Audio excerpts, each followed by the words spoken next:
The Sheaths of the Soul is an article that's written by William Q. Judge. Really fabulous. He goes so deep. And so let's begin.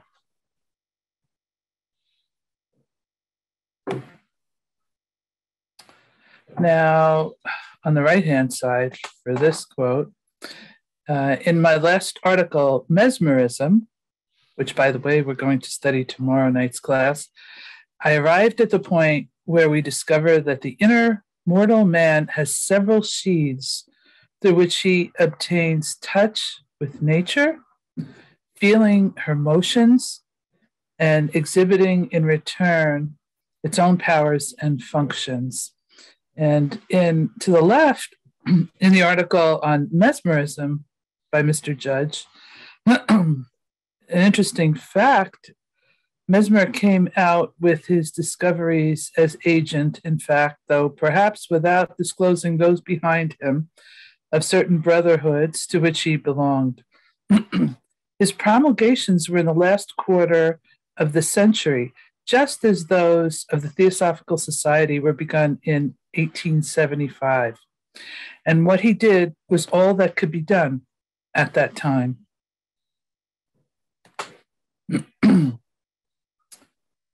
In his article, The Sheaths of the Soul, Mr. Judge states that instead of looking at the human being as that which we see, right, with our physical eyes, it is to be regarded as a being altogether different, functioning and perceiving in a way quite peculiar to itself, and being compelled to translate every outward impression, as well as those coming from within, from one language into another, that is to say, from pictures into words, signs and acts, or vice versa.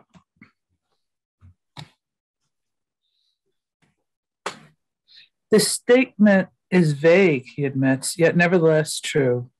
The vagueness arises from the difficulties of a language that has yet dealt but slightly with these subjects, and the development of which has gone on in a civilization wholly materialistic.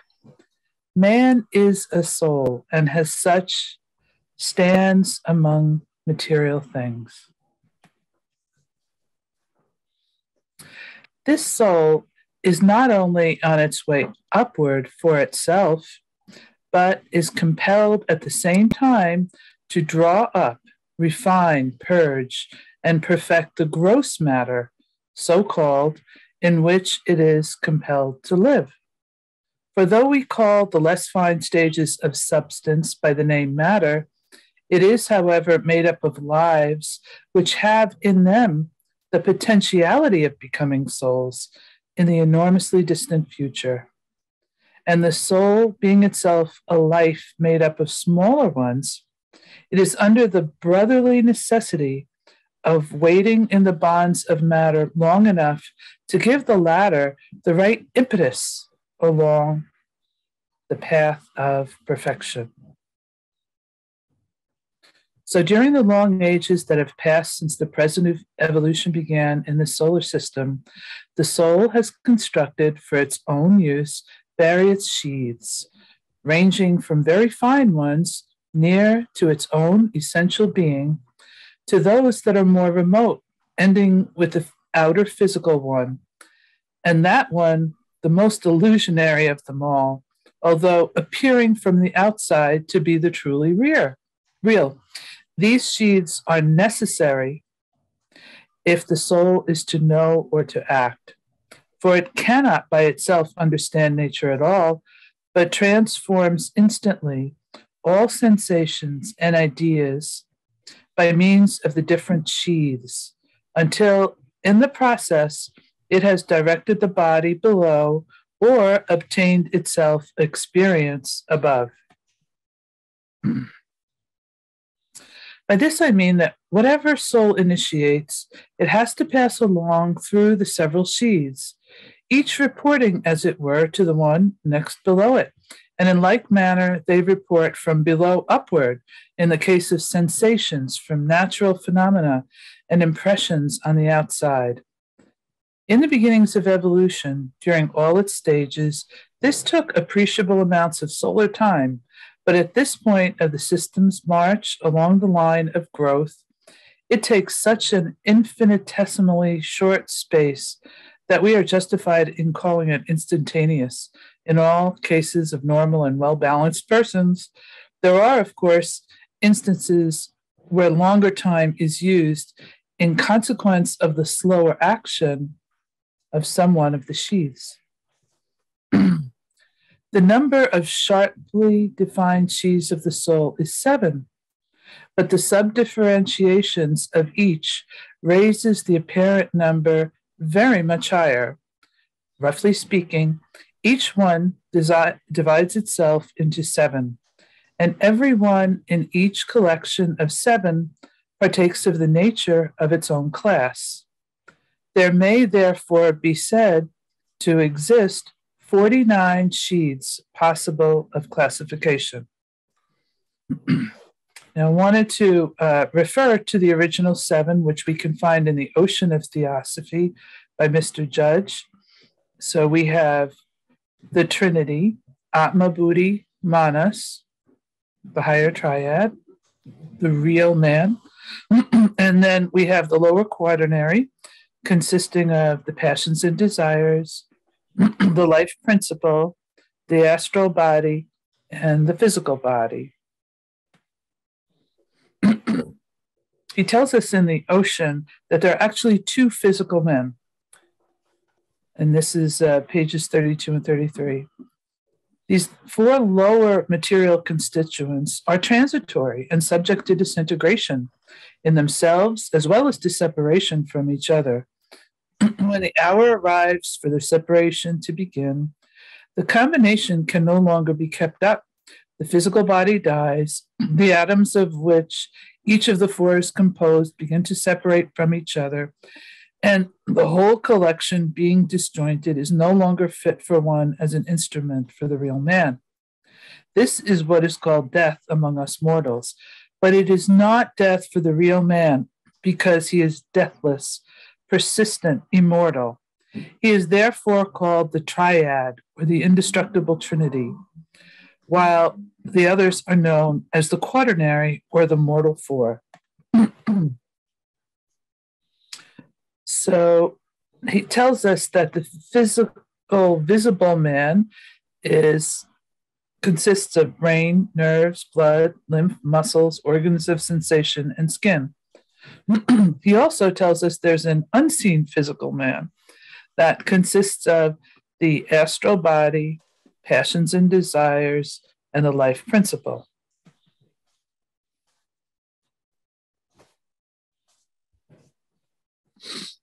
The real man is the trinity of Atma, Buddhi, Manas, or spirit and mind, and he uses certain agents and instruments to get in touch with nature in order to know himself. These instruments and agents are found in the lower 4, or the quaternary, each principle in which category is of itself an instrument for that particular experience belonging to its own field, the body being the lowest, least important, and most transitory of the whole series. When we arrive at the body on the way down from the higher mind, it can be shown that all of its organs are in themselves senseless and useless when deprived of the man within. Sight, hearing, touch, taste, and smelling do not pertain to the body, but to the second unseen physical man. The real organs for the exercise of those powers being in the astral body, and those in the physical body being but the mechanical outer instruments for making the coordination between nature and the real organs inside.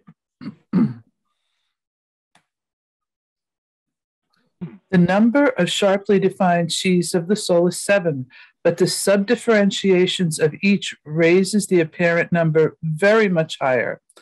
Roughly speaking, each one divides itself into 7, and every one in each collection of 7 partakes of the nature of its own class.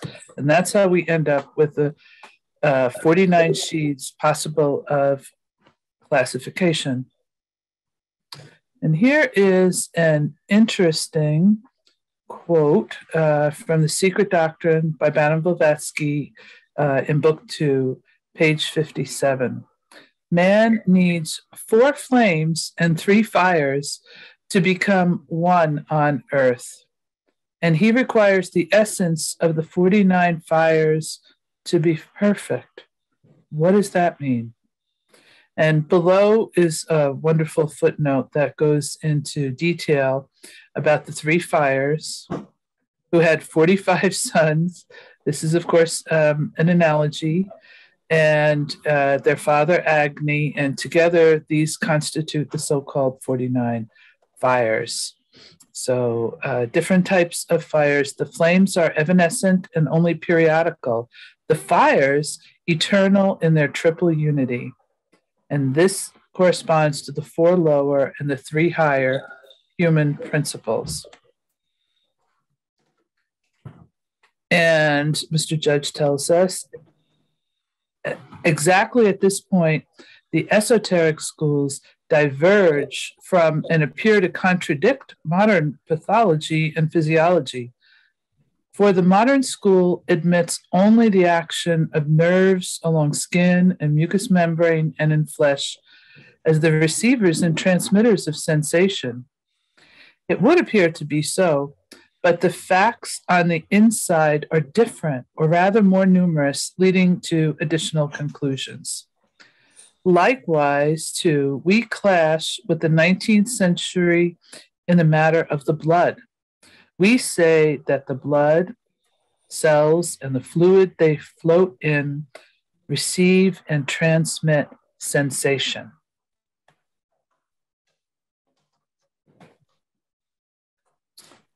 Each subdivision among the physical sheaths performs not only the duty of receiving and transmitting sensations, but also has the power of retaining a memory of them, which is registered in the appropriate ganglion of the body, and continually from there implanted in the corresponding center of sensation and action in the astral body.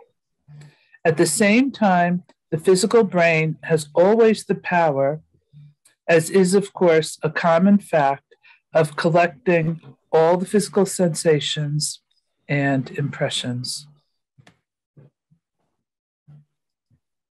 Having laid all this down, without stopping for argument, which would end in nothing without physical demonstrations being added, the next step is this.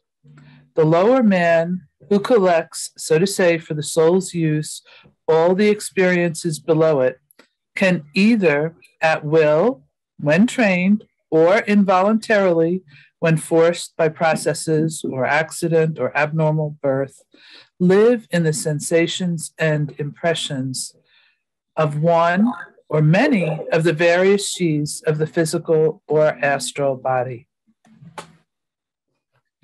If trained, then there will be no delusions, or any temporary delusion will be easily dispersed. If untrained, delusion walks arm in arm with the sensations. If diseased or forced, the outer acts may be correctly performed, but the free intelligence is absent, and all the delusions and illusions of hypnotic and mesmeric states show themselves. If the inner lower man be functioning among the sensations or planes, if you like, of some astral sense or center, then clairvoyance or clairaudience comes on, because he is conveying to the brain those impressions derived from similar planes of nature in any direction. And when to this is added a partial touch of some minor physical subdivisions of the sheaths, then delusion is made more complete, because the experience of a single set of cells is taken for the whole and reported by means of the brain in the language used by a normal being. Indeed, so vast are the possible combinations in this department that I have only mentioned a few by way of illustration. It is this possibility of the inner lower man being connected with one or more of the sheaths and disconnected from all the rest, which has led one of the French schools of hypnotizers to conclude to the effect that every man is a collection of personalities, each complete in itself. It must also be remembered that each person has pursued in prior lives this or that course of action, which has trained and developed this or that soul sheath. And although at death many of them are dissolved as integral collections, the effect of such development formerly pursued is not lost to the reincarnating being. It is preserved through the mysterious laws that guide the atoms when they assemble for the birth of a new personal house to be occupied by the returning soul. It is known that the atoms, physical and astral, have gone through every sort of training. When the soul is reincarnating, it attracts to itself those physical and astral atoms which are like unto its old experience as far as possible. It often gets back again some of the identical matter it used in its last life. And that, to me, that's amazing. That's an amazing statement.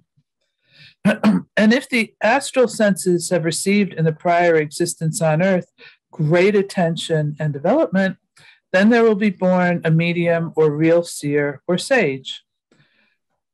Which it will be depends upon the great balancing of forces from the prior life. For instance, one who in another incarnation attended wholly to psychic development without philosophy or made other errors will be born maybe as an irresponsible medium. Another, again, of the same class emerges as a wholly untrustworthy, partial clairvoyant, and so on ad infinitum. A birth in a family of wise devotees and real sages is declared from old time to be very difficult of attainment. This difficulty may be gradually overcome by philosophical study and unselfish effort for others, together with devotion to the higher self pursued through many lives. Any other sort of practice leads only to additional bewilderment. Okay, I'm good. Excellent. Thank you. You just walked us right through that article, and I really appreciate it. Yeah, it really makes a difference when I see some of it written big like this. It's one thing if you read it, and it's in a book in small print. But when I put it into these PowerPoints, it really popped out at me. The individual phrases and sentences. But I see Marlon's got his hand up, and Judy. Hello, and thank you, of course, as usual. You're always so interesting. My question is, in the illustrations, which perhaps served simply as an illustration, there was a physical body, and then there were echoes, or if you will, of that physical form. And I'm wondering, what is the form of the soul that can be a focus of these powers? And what about the idea that the more one reaches up to the higher mind, the less the form seems formless? Universal principles, perhaps a vast meadow-like vision of truth that's unrelated to the physical form. So if the self, which is so important, the sense of self, which is so important, what is that focus like in these other realms after death? or when one is contacting or has a strong connection with the higher self?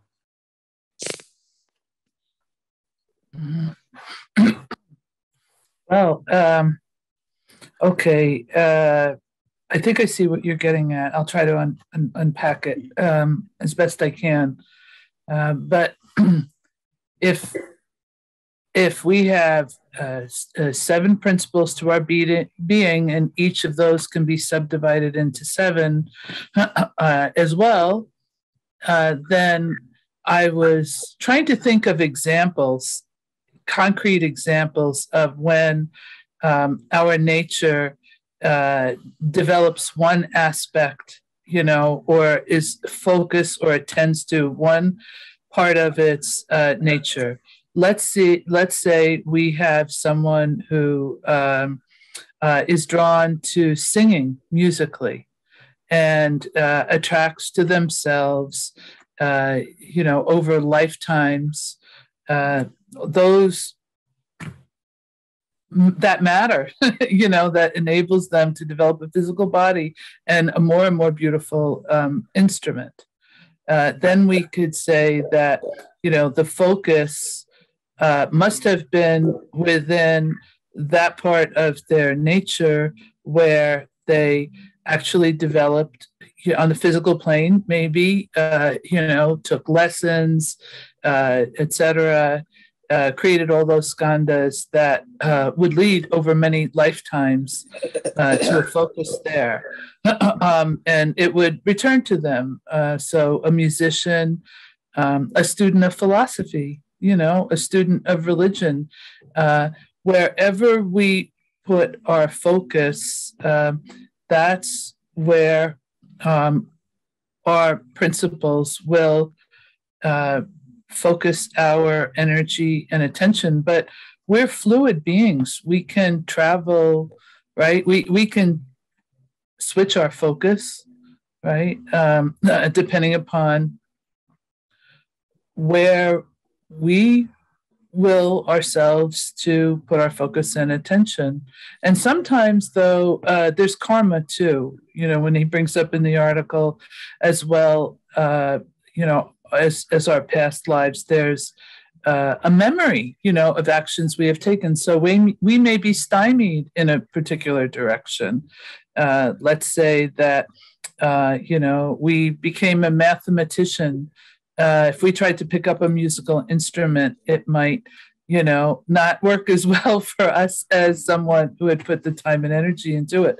But the beauty of the system is that we're assured if we make investments into our nature, and we're free to do so at any point with our intentions, for better or for worse, those will return to us, the simple law of cause and effect. But I think it does help to explain the variety of human existence, because there are so many different ways that we can connect and experience life.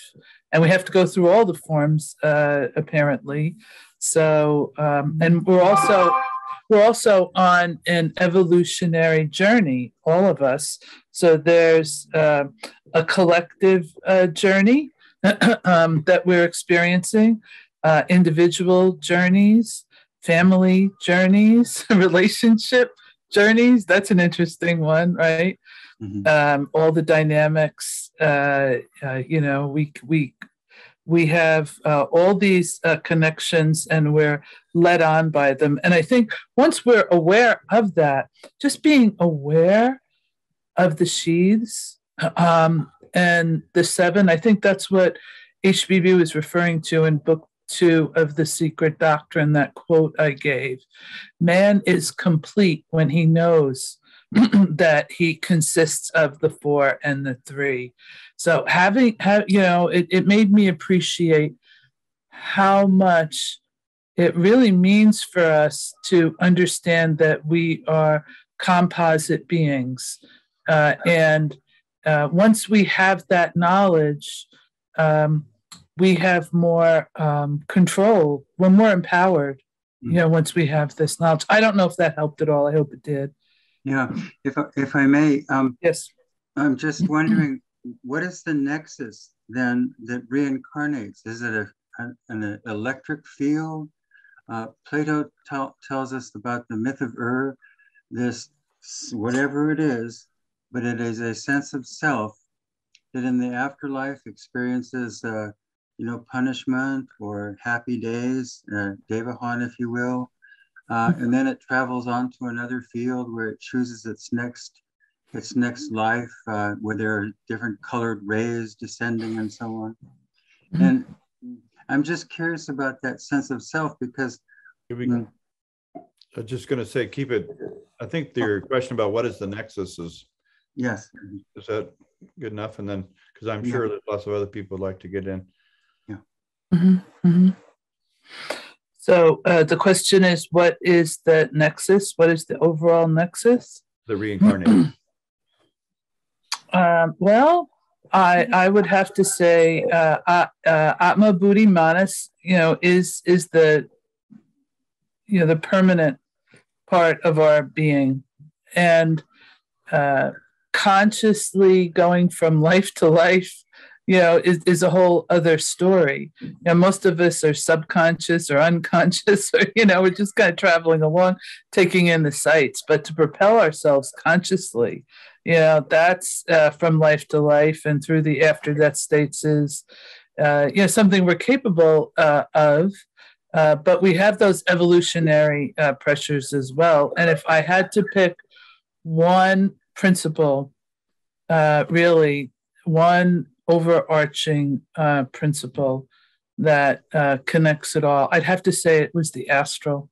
That it permeates. When you read the article on mesmerism by Mr. Judge, he talks about this etheric, electromagnetic propensity, energy, and that it connects all, it does this job of connecting all the aspects of our being and making it possible for us to not only to connect to the different planes of our being, but also of others, also of others. So and HPB affirmed that there is an electromagnetic fluid, which makes healing possible, which makes communication possible. So if I had to say the one overarching principle, it would probably be that superconductor. Thank you. Judy? Are you there? Hi. Are you muted? Yeah, now can you hear me? Now I can hear you. Yes, wonderful presentation on the complexity of the human being. Thank you, and so well presented from Judge. I just wanted to ask you, since you are something of an expert on the brain, we know the brain is only a vehicle, but of course it must have 7 layers, as does the skin and all our other organs. And that, we both know people who have diseases like dementia and Alzheimer's. And is it fully understood what happens? Because at times, the person I know who has Alzheimer's, who was a class valedictorian, PhD, Stanford, everything else, there are times when he's completely rational and other times when he's screaming.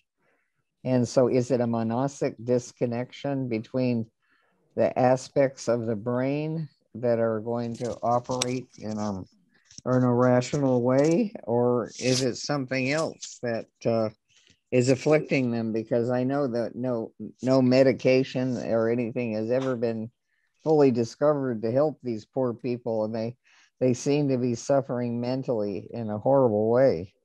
Mm-hmm.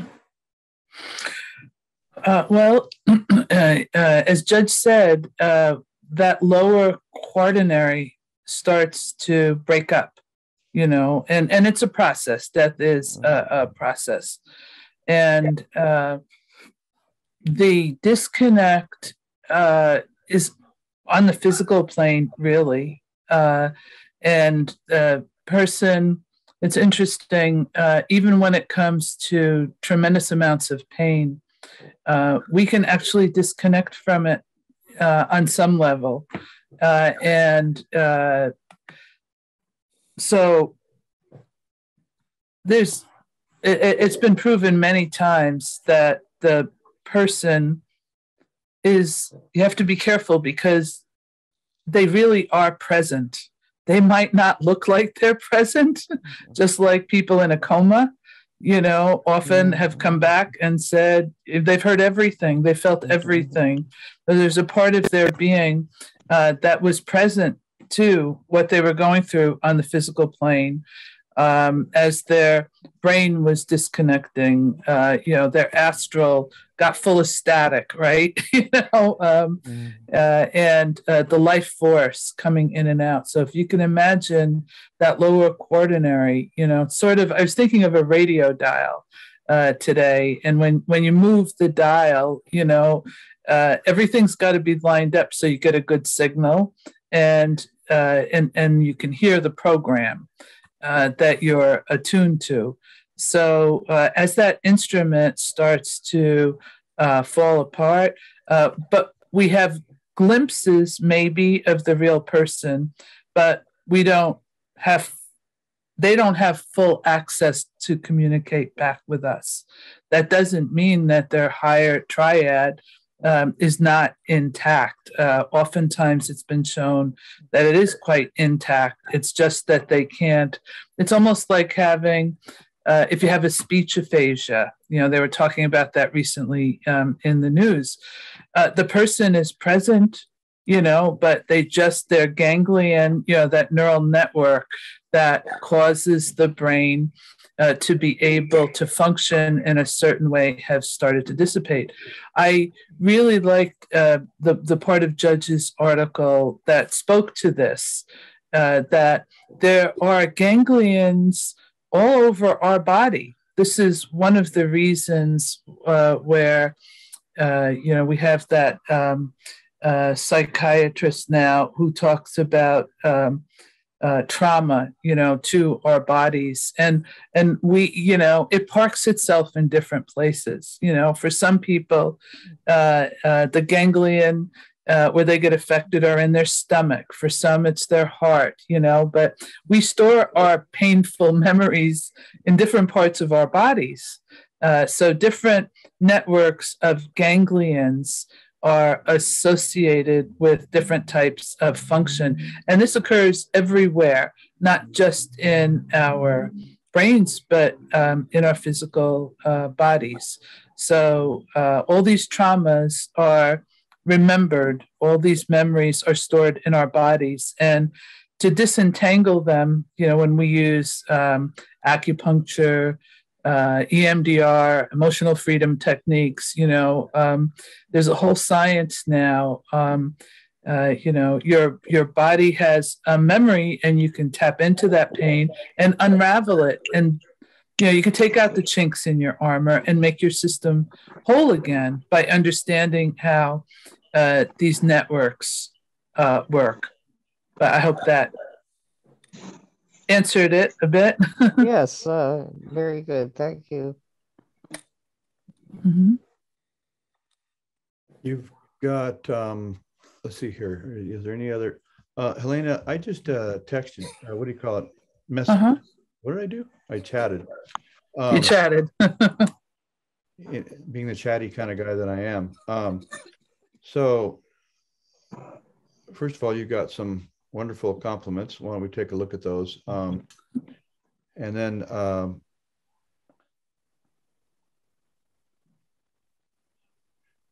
we have here from Kelly, wonderful talk. But you also have this comment here from Monica talking about the importance of philosophy in development. And I was also wondering if you could tie that together with my question, perhaps. Maybe you could just read my question. It's kind of long. I quoted something. from the Aquarian Almanac, from Hermes. The inward ascent towards self-awakening in consciousness is inconceivable apart from the acquisition of movement in and through the vestures. So the question, John, your question is? Well, if philosophy has anything to do with self-awakening, what might that have to do with kind of upward and downward mobility through these vestures? Mm-hmm. and the freedom to, yeah, go. I think you get it. Yeah, I think it's coming. Well, philosophy, philosophia, right? The love, the love of wisdom, the love of learning. We can cultivate that throughout a lifetime where we consciously engage our being, our body, mind, soul, spirit, into focusing on service to humanity, service to all the kingdoms of nature. And that gives us quite a different result than when we focus on ourselves. Then we're feeding into that lower quaternary. So once we consciously keep our daily record, our momentary, hourly record, we do an inventory of ourselves, about our behavior during the day and what our motives were. If we're trying to consciously assign an unselfish motive, but a service motive to all of our actions, acting for and as the self of all creatures, then that gives us a doorway in our perceptions to universal mind, as opposed to our smaller mind. Because of our motive, we actually can engage our astral being through discipline. That's why we study Patanjali's and the Gita, etc. We can consciously move ourselves through this process such that it's not just our data bank in our brain that we're accessing for information, but we get to use the supercomputer of universal mind to make things happen. And we can take those skandhas with us from life to life to life. Hence, Judge's reference to the mediums as opposed to the sages. The great sages do this. They have access to these powers that they've really added unto themselves of manifesting what they need, from moment to moment, and also of understanding what humanity needs, what other people need, get a real understanding and intuition. You connect, through these mesmeric forces, magnetically, electromagnetically, to people, and you can be of much more service, when you can identify with their suffering, when you can logically, scientifically look for and question what's going on karmically that created this situation and what might be done to assist, to do an assist, to others, to our family members, and to all of nature. I think we're in one of those times now where we're consciously thinking, what can we do? What can we do to affect change? Because maybe some of us didn't really believe that we could have an effect on the planet, or on the weather. or on our journey on this planet. And but there will always be the consequences. There will always be the consequences. And if we listen to them, then we can change, the situation that we're in. But we do have to suffer the karma, the lessons. We need the lessons, right? We need the mistakes, and they're not really mistakes. They're learning experiences. They're growth experiences, so that we take responsibility. And sometimes we just get lazy, in between incarnations or at different times, and we get reminded, through our karma, that hey, maybe we'll incarnate into a family where they don't study philosophy, so that we get to appreciate it when we do. If we've gotten to be if we slacked off a bit, in our discipline, we might choose a more difficult incarnation. Our soul might decide, well, you need to be a little braver. You need to be a little, fearless. You need to be a little more patient. You need to learn how to be more charitable to the sufferings and the weaknesses of others. So there's always that pressure towards growth that's driving us forward. But somebody else have questions? You said Monica had one? Monica, what was... I read what she said. Well, yeah. Oh, okay. I was going to pick on Ken Campos, because he likes these koshas and she's and things like that. Mm-hmm. Ken, do you have a question? Or are you good? Okay. No question. I'm good. Okay. Been soaking it in, enjoying immensely. Appreciate it, Helena. Mm-hmm. You didn't fall for my surprise attack. Okay. Anthony has a question. Oh, there you and go. David has a question. Okay. Yes. Hi. Thank you, Helena. This was really wonderful. When I saw the title, I thought you were going to talk about the 5 koshas. But so I had this. I made a note. So in The Secret Doctrine, Volume 1, page 610, entitled God's Monads and Atoms, HPB describes the esoteric doctrine as the thread doctrine of the Vedantins known as Sutratman, since it passes through and strings together all the ancient philosophical religion systems and reconciles and explains them all.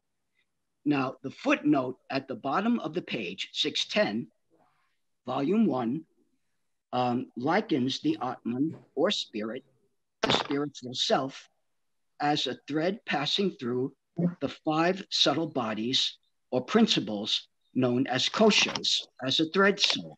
So the koshas, which is Sanskrit for coverings, are the layers surrounding the subtle body that lead progressively inward to the bliss of Atman.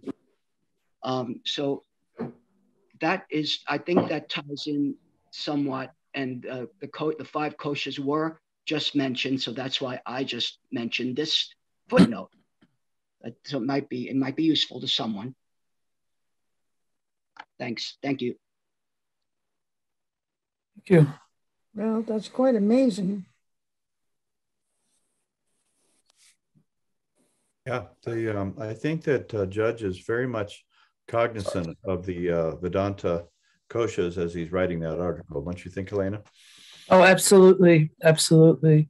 And the sevenfold nature is inclusive of the 5. Mm-hmm. If anything, Atma and Buddhi were added to it to complete it to the 7. But same system, same spiritual science. David has his hand up. Okay.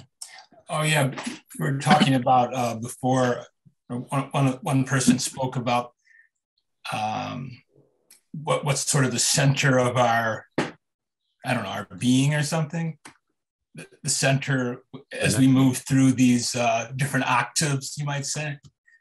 So I was wondering about this concept. HPB talks about it in the Key to Theosophy a lot, Manas Tajasi. She talks about Manas as kind of being this really the center of the individuality, not Atma Buddhi, because that's beyond the human.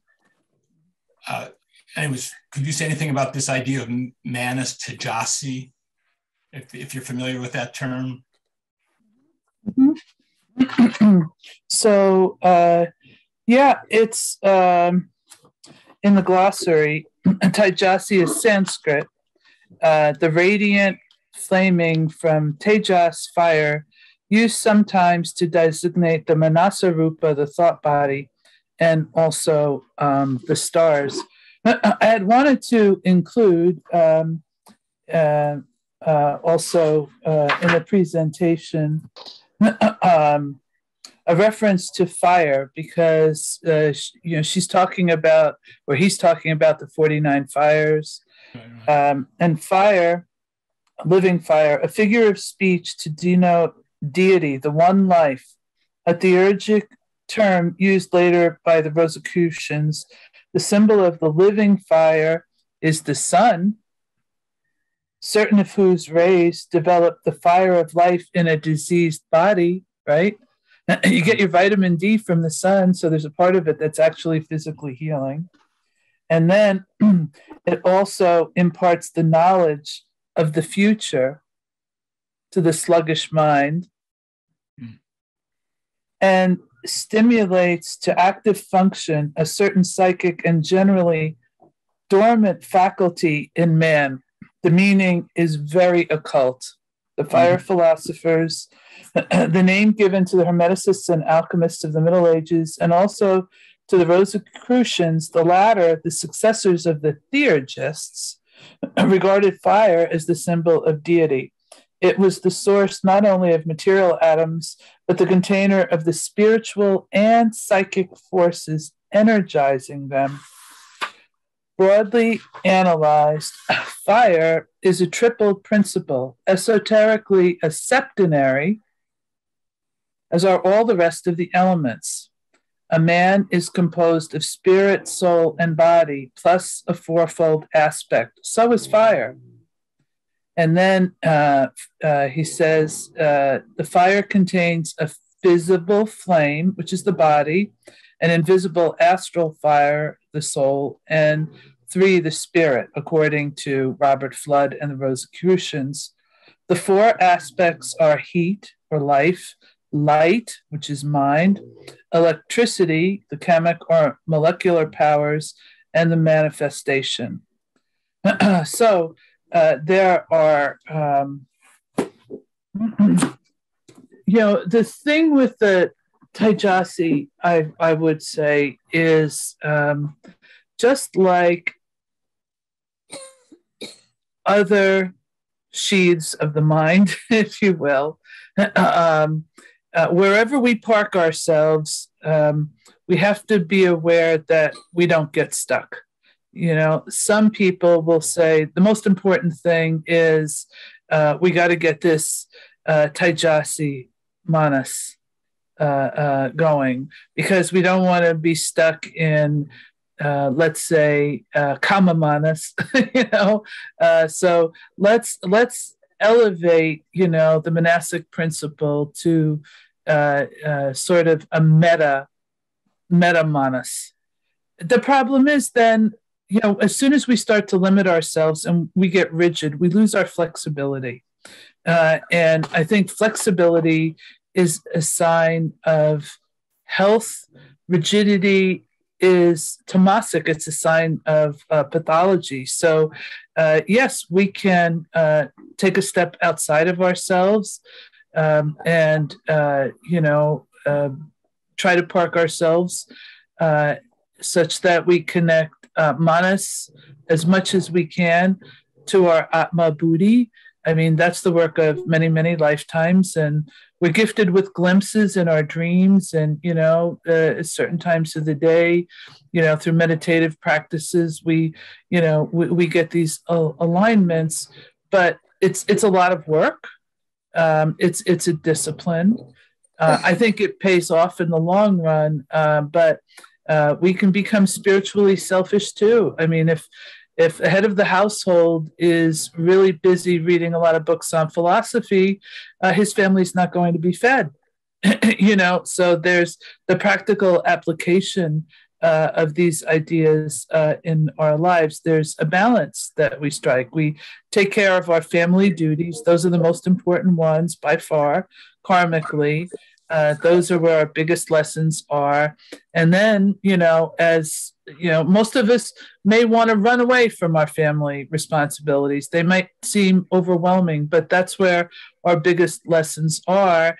And when we fulfill those duties that we have, there is a sense of joy, and the soul just gets enriched in the service of our duties. I think that's the message down through the ages, that we really emancipate the soul when we step up to the plate and activate the virtues. The virtues, those are qualities of the soul. And we reap the best results, when we step up to the plate and be all that we can be, that we are capable of being, reaching right up to these angelic planes, if you will. If we take responsibility seriously and work towards humanity and for the sake of the welfare of all of life, it has its rewards. But I see Arnie. Arnie's got his hand up. Okay. Yes, good morning. I'm speaking from Mumbai. It's early morning. I missed a part of your talk, but all the same, whatever I heard from you was very illuminating. Because yesterday we had this person from Las Vegas talk about this auric healing. Joseph is from Las Vegas, so I was incidentally listening to the talk. And when you're talking of sheet, and thank you, Helena, for the technical explanation. But what is the difference between these sheets when you talk in terms of auric field and etheric double? Are they same or are they different? And is that the plane where all this electromagnetism healing takes place? Over. Mm-hmm. Mm-hmm. And I certainly invite you to read Judge's article on mesmerism. We'll be doing it in class tomorrow on Sunday at 6:00 Eastern. And he goes into really good detail. But just as Judge said in the ocean, we have an astral body that connects to, it not only connects all the planes, it holds us together. It's the reservoir of all of our senses. So the physical body by itself wouldn't be able to sense things if it weren't for the astral body. And it is a glue, it is a cement. Maybe for that reason, we have to be careful of what we cement ourselves to, because we might, become, if we're focused on our passions and desires, then we'll be fixated on the lower astral planes. And I would say there's a lot of sewage down there, that we could be in contact with. Disembodied, disintegrating beings, etc. So that astral body permeates all of the planes. It holds together all of life and makes existence possible. So it's an overarching symbol. Perhaps in the Secret Doctrine, you could say that in the very first pages, when you have the the point in the circle, right? And the point coming from, out of a Mahapralaya, say, out of rest and sleep, and then out onto the physical planes. And she tells us that the circumference of that circle is nowhere and everywhere. We can't conceive it goes out in all directions at the same time. And we have to have that flow of life, that electromagnetic photic force, she calls it, in the first fundamental in the Secret Doctrine, page 14. It's right there in all of life. It's incipient. It's a part of life. But maybe there are other thoughts. Anybody else can chime in if you want to help. Monica's got the answer. I knew it. I definitely do not have the answer, but I did have another question, if that's okay. Mm-hmm. Just wonderful, Helena. Thank you so much. You used the analogy of the singer who puts a lot of energy into development and focus on it and all of that. And so I'm hoping I put this question properly.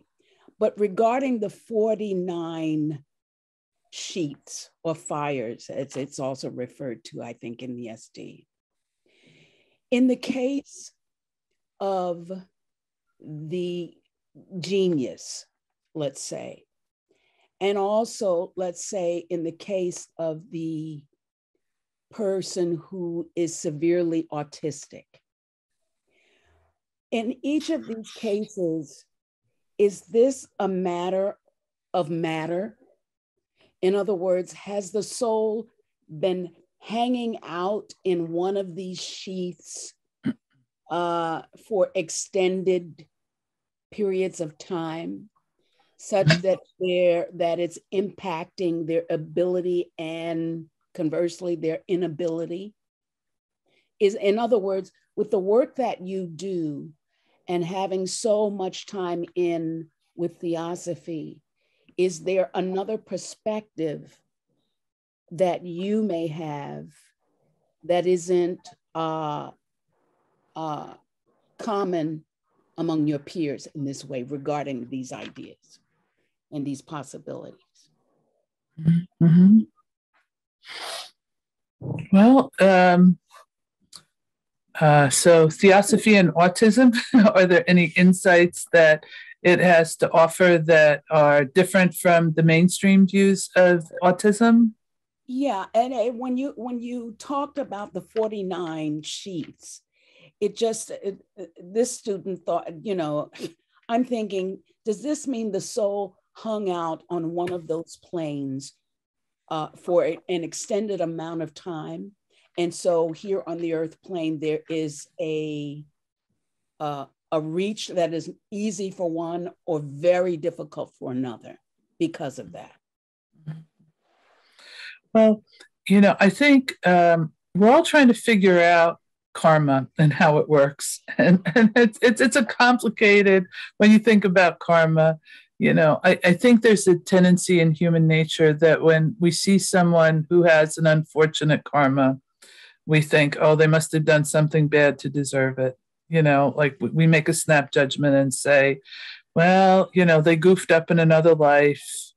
But actually, I think studying Theosophy has given me a balance of looking at all the different planes and in trying to discern how you end up with a phenomenon like autism. And certainly, I'm sure there are instances in life where people in the past have misused their astral abilities in one way or the other. You can think of a medium whose motive is to just make money, and what those kinds of consequences are going to be like in a future life. You can have a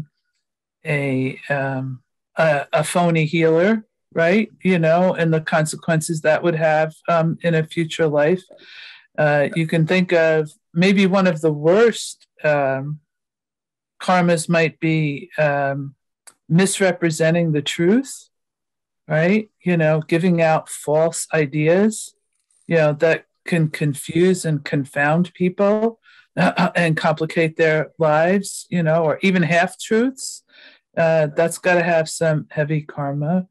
And then collective karma, I think also, especially now, very much comes into play with autism. I mean, viruses, what are the types of things that damage our central nervous system? We just had a big experience with viruses. They are absolutely capable of wrecking our nervous system, getting into our brain, just the way spirochetes like syphilis or Lyme disease can get into our brains. And then you have other confounding factors like, and everybody is different. People can have complications at birth because they haven't had very good maternity care, and preparation for childbirth, that could affect the child. You have the environment and all the pollutants that might interact, plastics, the bisphenols, you have all the toxic chemicals. It gets harder and harder to, nourish our physical bodies in a good way, and having access to good medical care. Some people may react to vaccines, and you compound all that together. And I think, if anything, in the last 30 years, we have managed to do a pretty good job of screwing things up.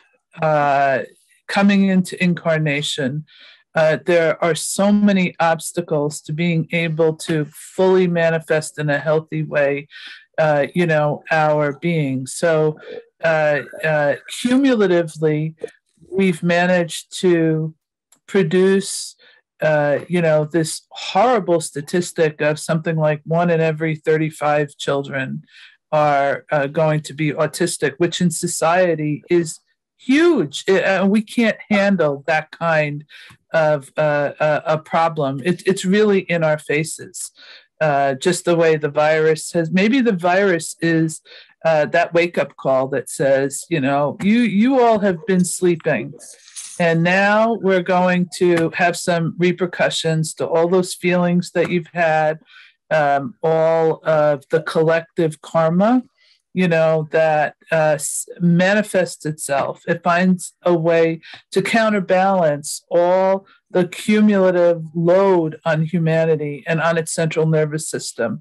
So we get slammed in a big way, but it's a wake-up call, and it's karma that collective humanity has sown for years. And it didn't take much to do a whole lot of damage. When 30 years is nothing when you think about the evolutionary process and how long it takes to develop a vehicle. So it takes so long to develop a vehicle. And in a really short period of time, we've managed to, in a big way, upset that balance. But as a result of that, our karma, on the flip side of it, is that wake-up call where we will pay more attention to the environment, to the weather, to our food supply. We will have better antivirals for a change, which we've needed for a long time. We'll have better health practices. So, with Theosophy, I think it gives us a chance, and philosophy, to develop that bigger picture, because one way or the other, we're all going to suffer the consequences of our actions, and some will be slower than others, some will be faster than others. We're going to have some geniuses, and we're going to have some people who also have chosen to consciously incarnate, at this time, because they're drawn to the big problems. And they have a wealth of teachings and insights and wisdom, so that they'll be drawn to these types of periods of time, and there will be those bright lights, and and we can choose to be a part of that as well. And sometimes people take on a very difficult incarnation out of love, for their karmic companions, to help them achieve the soul qualities that they would like to achieve. So sometimes our greatest teachers, are the disabled. And there are, I'm sure, teachers among them as well. We don't have to relegate difficult karma as a punishment for something that was done in the past life. Maybe it's also an opportunity to develop those soul qualities in ourselves and in our families, and the insights that we need from them.